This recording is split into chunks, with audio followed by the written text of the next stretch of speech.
You know that close to 1% of the population identifies as asexual? You really gotta get you laid.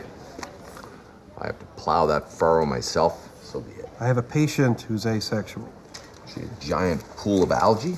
It's a valid sexual orientation, according to this. The conversation of diverse representation in media is no new conversation, but sadly is one that needs to keep happening. As time goes on and digital media has more and more of an influence on the public's perception of just about anything, it's very important to have tasteful and accurate representation of different groups, in order to make sure that there's no misconceptions to them in the public eye. $100 says I can find a medical reason why she doesn't want to have sex. You're out of your mind if you think I'm... One major counter-argument made to this concept by bigots is the idea that there is no real benefit to having diverse representation on screen, or no real downfall to not having that. A perfect example of how this is simply not true is the representation of asexual characters on screen, or the lack thereof. First, let's start off by defining asexuality. Asexuality, as defined by the Merriam-Webster Dictionary, is not having sexual feelings towards others, or not experiencing sexual desire or attraction. This can be for many reasons, such as past sexual trauma, religious orientation, or personal comfort. Regardless of its cause, there's no denying that it makes up a significant portion of the population, a population which should have just as much representation as any other valid sexual orientation, such as homosexuality, heterosexuality, etc. As previously mentioned, however, there is very little representation of asexual characters in any form of media, whether it be film, TV show, video game, independent, or mainstream. Just like representation of any other characters, however, the most tasteful of these representations has been done through independent media. An example of this would be the 2022 film Something in the Dirt by Justin Benson and Aaron Moorhead.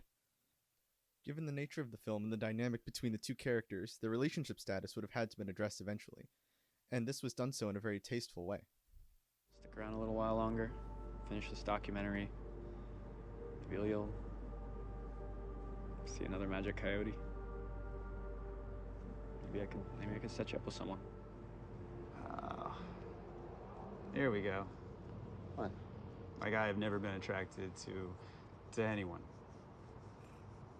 And that is a very hard thing to explain to people that you'd be interested in dating.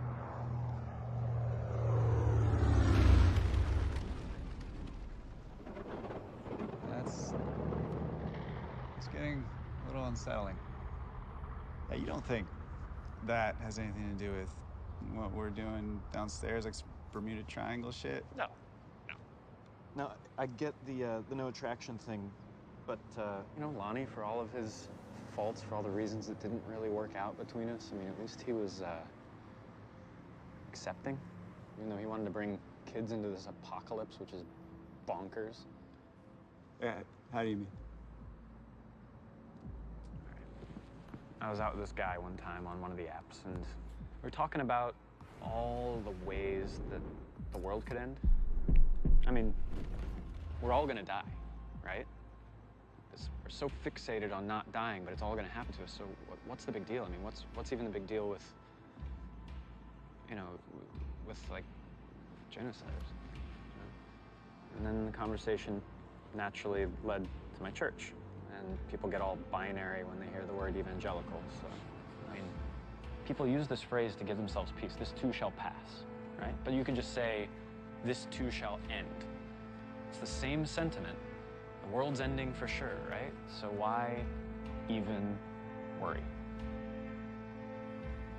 You know, it's kind of like you not wanting to do it with anyone. You don't understand it unless it's you.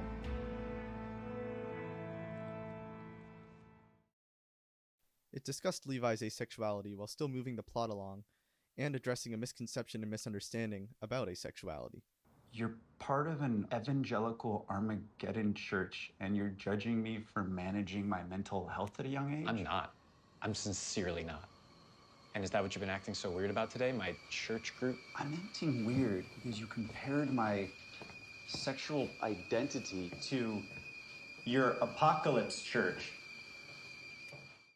Asexuality is normally depicted very tastefully in independent media, as there's no overarching company controlling what the filmmakers say and don't say within the script.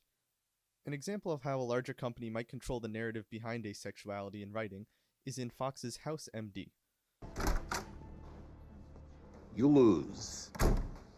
Blood work shows high levels of prolactin. Add that to some peripheral red-green confusion, puts your money, soon to be my money, on a tumor near his pituitary. Probably started growing in his early teens. Lowering his libido, causing erectile dysfunction. You're on dopamine agonists, you'll be a sex-crazed creep just like the rest of us. Completely fascinated by Susie Cooper. I would prefer to be paid in a single $100 bill. Always wanted to use one to light a cigar. Hooray for us. We disproved his asexuality. We also probably ruined his life. He'll thank us. And he'll doze off, and then in a couple of hours, he'll thank us again. It could destroy his identity. It's like a gay person being told they're really straight. Through many lines of dialogue, Dr. House invalidates asexuality and demeans anyone who might identify that way. The writing is aware of this, and it uses Wilson as a sort of devil's advocate for House's ego.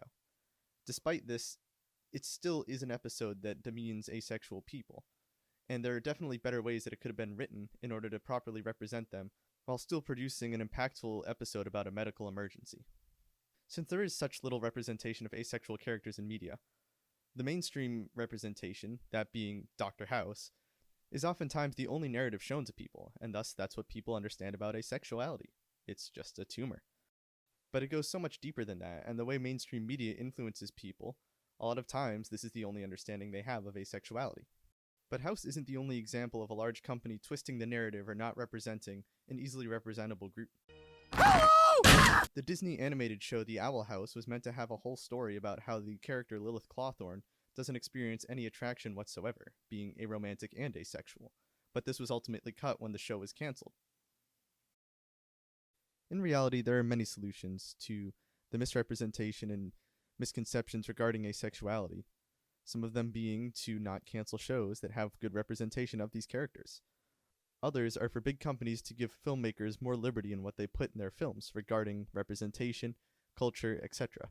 And lastly, to support independent films so that more good representation from these filmmakers can reach the public eye.